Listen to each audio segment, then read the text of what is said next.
In the quiet hours of an early Los Angeles morning, a wave of confusion swept through fans when alarming reports and dramatic rumors began circulating about Catherine O'Hara. For a brief, unsettling moment, it felt as though the world had lost one of its most comforting presences. Sirens, timestamps, and emotional language painted a picture so vivid that many people didn't stop to question it. That reaction alone revealed something powerful. Catherine O'Hara is not just an actress people admire. She is someone they emotionally rely on. The idea of her absence felt wrong, almost impossible. As clarity returned and the truth emerged, the fear lingered, leaving behind reflection instead of grief. Why did the thought hit so hard? Why did it feel personal? This story is not about tragedy, illness, or loss.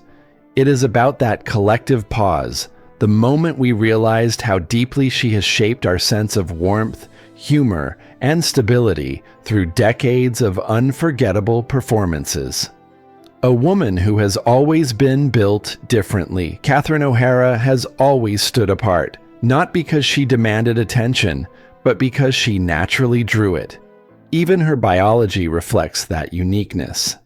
She was born with a rare condition called Situs Inversus, meaning her internal organs are mirrored, with her heart positioned on the right side of her chest.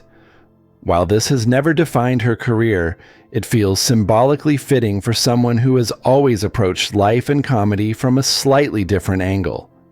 She sees humor where others see discomfort and tenderness, where others expect exaggeration. That perspective has shaped every character she's played.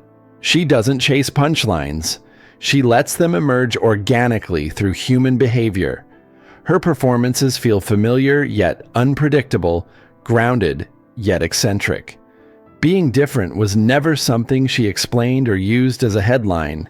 It was simply part of who she was, quietly informing the way she moved through the world and the way audiences connected with her work. Learning humor as survival before it was art. Long before stages, cameras, and scripts, Catherine O'Hara learned the power of humor at home. Growing up in a large Catholic family in Toronto with 6 siblings, she quickly understood that wit wasn't just entertaining, it was necessary. In a loud household, humor became a way to be seen and heard.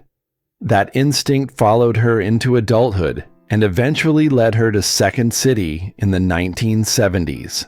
The environment was intense, competitive, and overwhelmingly male, but she didn't shrink herself to fit. Instead, she adapted, listened, and transformed. Sharing space with future legends like John Candy and Eugene Levy, she proved she wasn't a counterpart or an exception. She was a force. Her strength was her ability to disappear into characters so completely that audiences forgot the performer behind them. That foundation, built on observation and emotional honesty, shaped a career that would span generations without ever feeling dated, becoming a symbol of comfort for millions. When Home Alone premiered in 1990, Catherine O'Hara unknowingly secured a permanent place in global culture. Her portrayal of a frantic, loving, imperfect mother struck a universal chord. That airport scream of "Kevin" wasn't just a comedic moment. It was raw parental fear wrapped in humor, and audiences recognized it instantly. Year after year, her performance returns during the holidays, bringing nostalgia, warmth, and reassurance. She didn't play a flawless parent. She played a human one, distracted, overwhelmed, but deeply devoted. That authenticity is why the role never lost its power. For many people, her presence became part of their holiday ritual, a familiar face promising that chaos would eventually resolve. Yet behind that comfort was an actress who never took the role lightly. She treated it with the same care and precision she brought to every project, knowing that comedy works best when rooted in truth. the perfectionist hidden behind effortless laughter. Despite how natural her performances appear, Catherine O'Hara has always approached comedy with intense seriousness. She is famously meticulous, deeply prepared, and quietly self-critical.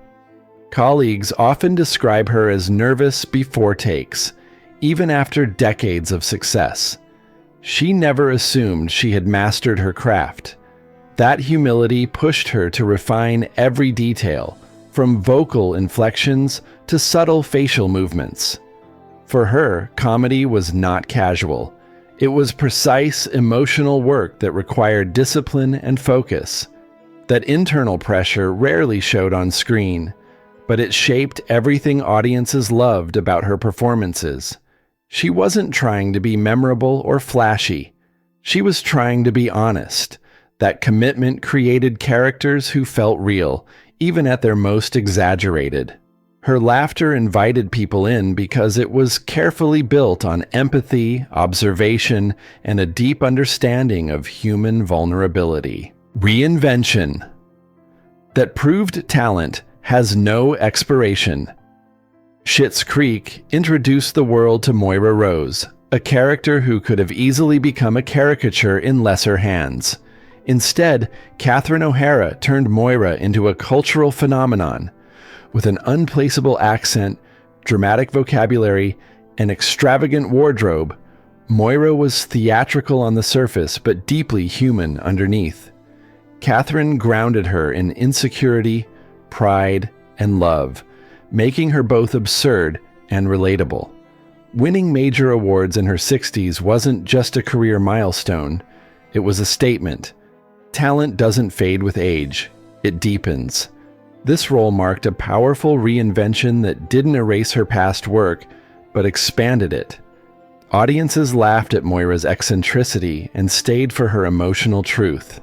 That balance reminded the industry and viewers alike that longevity comes from integrity, not reinvention for its own sake. Catherine O'Hara proved that growth is possible without abandoning the core of who you are. Carrying loss and pressure. Without making noise behind her steady career lies a history of personal loss and professional pressure that Catherine O'Hara has never sensationalized. As part of a close-knit generation of comedians, she witnessed the early passing of friends who shaped her creative life. The loss of John Candy was especially profound. Rather than turning grief into spectacle, she carried it quietly, continuing to work and support others. That restraint became part of her identity.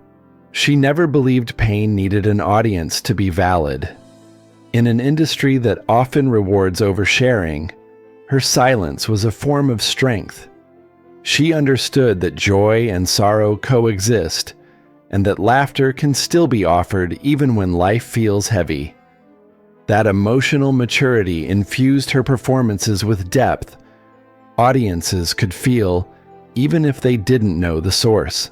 Her resilience came from acceptance, not denial, and it allowed her to endure without losing herself. Choosing privacy in an industry that demands exposure.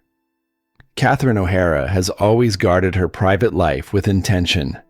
She built a small, stable inner circle and consistently chose family over constant visibility.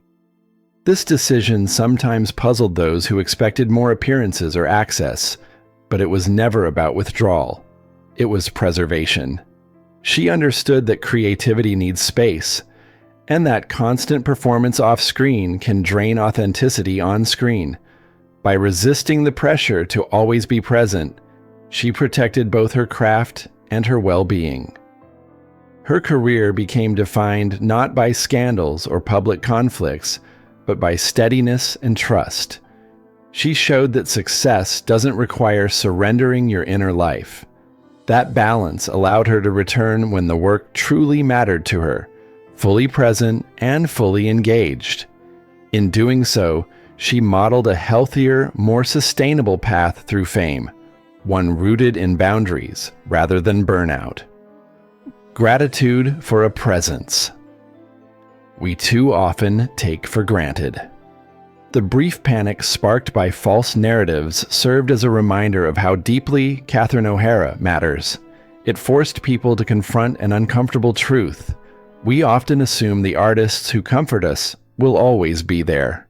Her heart, famously beating on the right side, feels like a fitting symbol for a woman whose emotional compass has always pointed toward empathy and care. She has given audiences laughter that softened difficult moments and characters that felt like family. Rather than waiting for endings to express appreciation, this moment invites gratitude now. Her legacy is not something that needs defending or dramatizing. It already lives in shared laughter, familiar scenes, and the quiet reassurance her work continues to provide.